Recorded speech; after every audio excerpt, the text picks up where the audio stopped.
আমাদের প্রিয় নবী হযরত মুহাম্মদ সাল্লাল্লাহু আলাইহি ওয়াসাল্লামের একজন কালো সাহাবী ছিল। সকল সাহাবীদের মধ্যে সেই সবচেয়ে বেশি কালো, কিন্তু নবীজির ভালোবাসায় যারা জীবন দিতে প্রস্তুত সেই সাহাবীও তাদের মধ্যে একজন। প্রিয় নবীও তাকে অনেক ভালোবাসতেন।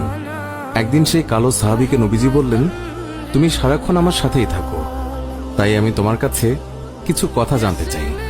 তখন সাহাবী নবীজির কাছে মাথা নিচু করে বলল, হুজুর, আমার জান হাজির আপনার জন্য, আপনি শুধু বলুন কি জানতে চান।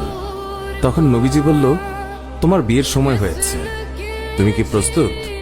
কালো সাহাবী মাথা নেড়ে বলল, হুজুর, আমি এত কালো, আমার কাছে কে মেয়ে দেবে? নবীজি বলল, তুমি বিয়ে করবে কিনা বলো, তোমার জন্য আমি মেয়ে দেখব।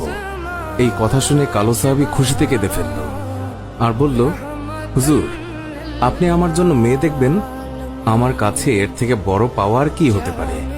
তখন নবীজি একটি পত্র লিখলেন আর তা কালো সাহাবীর হাতে দিয়ে বললেন, এই পত্রটি নগরীর বড় বাড়িতে গিয়ে উত্তর জেনে তারপর আমার কাছে আসবে। কিন্তু কালো সাহাবী জানে না এর ভেতরে কি লেখা ছিল। নবীজির কথা অনুযায়ী পত্রখানি নিয়ে নগরীর বড় বাড়ির মালিকের হাতে দিল। নবীজির কথা শুনে তাড়াতাড়ি পত্রটি খুলে ফেলল মালিক। তার মধ্যে লেখা আছে, আসসালামু আলাইকুম, আমি মুহাম্মদুর রাসূলুল্লাহ সাল্লাল্লাহু আলাইহি ওয়াসাল্লাম আপনার কাছে আমার কালো সাহাবীর জন্য আপনার মেয়ের বিয়ের প্রস্তাব করলাম। আশা করছি আপনি প্রস্তাব গ্রহণ করবেন এবং আপনার সুন্দরী মেয়ের সাথে আমার কালো সাহাবীর বিয়ে দেবেন। ইতি মুহাম্মদুর রাসূলুল্লাহ সাল্লাল্লাহু আলাইহি ওয়াসাল্লাম। বড় বাড়ির মালিক নবীজির কথা শুনে কেঁদে ফেলল।